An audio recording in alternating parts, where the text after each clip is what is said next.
Supposing that we're looking in, we have cast something in the world as a dynamic system. We've got our measurements, we agree on what we mean by a state. And supposing we're actually fortunate enough to be able to express the dynamic explicitly.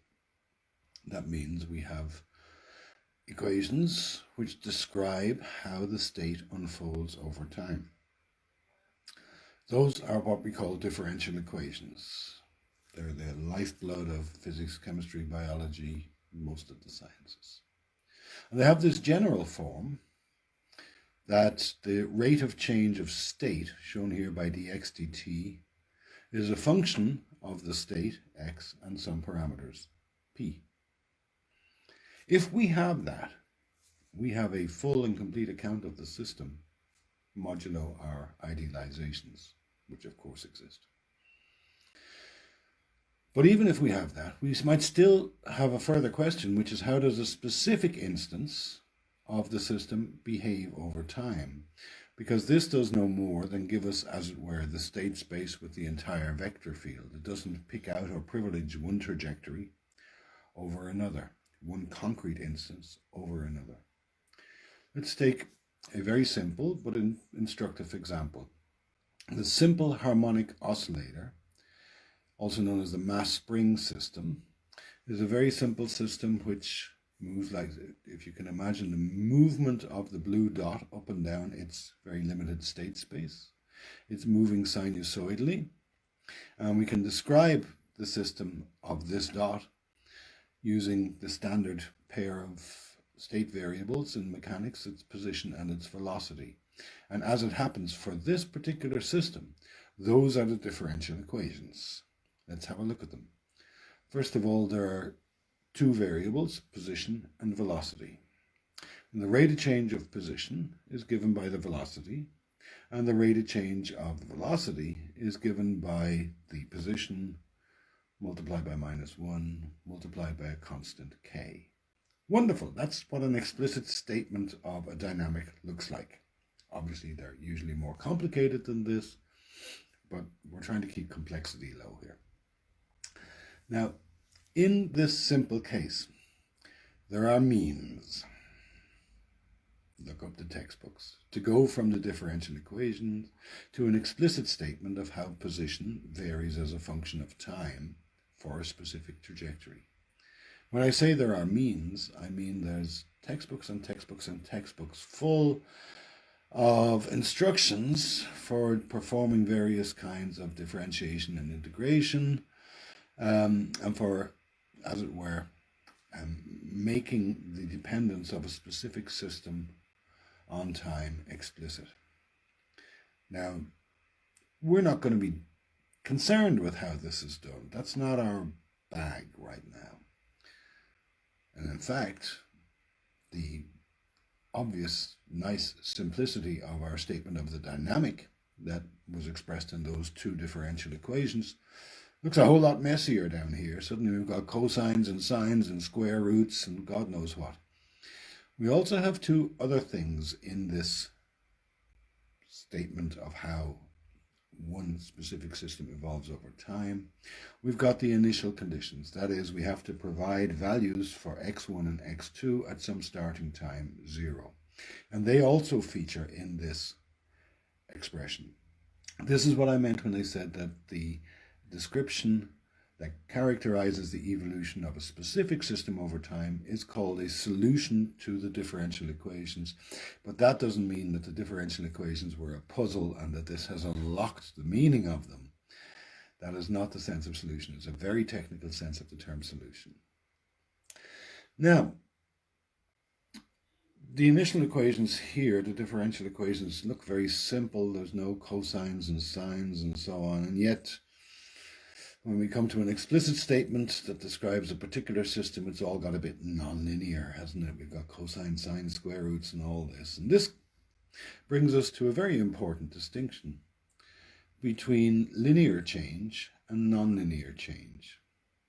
A great deal is often made of the presumed property of non-linearity. Very often the more interesting aspects of dynamical systems that we're going to encounter are grouped together under the heading of nonlinear dynamics, with the shared understanding that nonlinearity opens the door to all kinds of richness. And that's true. But linear change is the ultimate idealization. Linear change suggests that as x changes some amount, y will change a proportionate amount. This would be the most boring kind of change possible.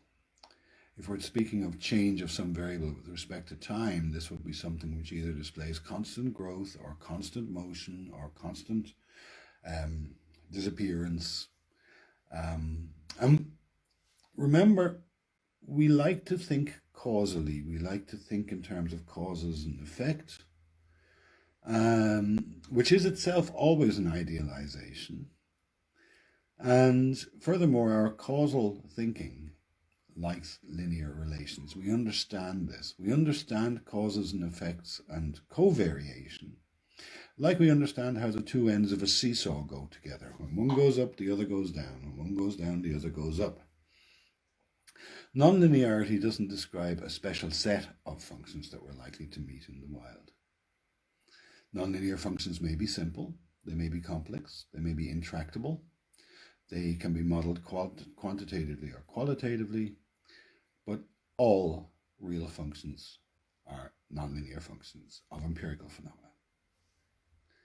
So when we observe two variables that are related, we may be able to narrow our frame of observation to uncover relationships that are approximately linear. This helps our thinking when we can reduce the frame of observations in this way. It makes the relationship maximally intelligible. So this is how we think about the world. But no two real variables are linearly related unless they are actually two labels for the same underlying thing. In nature, in the real world, all relationships are nonlinear, or else you're just naming something twice. For continuously related variables, if they're reasonably well behaved, we can find a range of observations small enough such that something will appear to be linear. This is why the Earth is flat. You probably have a representation of the Earth as being a big ball in space. I defy you to find that. Look around you. Look down at the ground. It's flat. Your window of observation is sufficiently local that you would not go wrong with modeling the Earth that is as represented by the ground under your feet as flat. I like science courses where you teach the Earth is flat. Now, for any reasonably complicated and hence interesting system, we will not have available to us means to reduce it to a purely linear set of relations. Furthermore, we will typically not have an analytic statement in the form of differential equations. That's one reason we're not going to go chasing down the methods for solving differential equations. They're very useful for engineers. But that confidence that comes from being able to solve sets of differential equations is tempered by the recognition that the vast majority of systems that we encounter in real life will not admit of description in that way. So we will not typically be able to write down a solution to a differential equation of the kind that we just saw. As I said, that's a technical term of solution, and it doesn't mean that we have a puzzle that we now have unsolved. Rather, our characterization of something as a dynamical system allows us to employ a whole bunch of concepts, not just the one idea of pinning down an individual trajectory. If we cannot solve a system analytically, there's lots of things we can still say about it. We can look at the response of the system to its transient response to a perturbation from the outside. For example, how does it respond to being poked or altered or shifted? In our little pendulum example, our initial preparation of the system by lifting the pendulum up and then releasing it was in fact a perturbation of the previously resting pendulum. We can look at the long-term behavior of the system. Asymptotic behaviors. As time goes on and on and on, does this system exhibit any preferred states?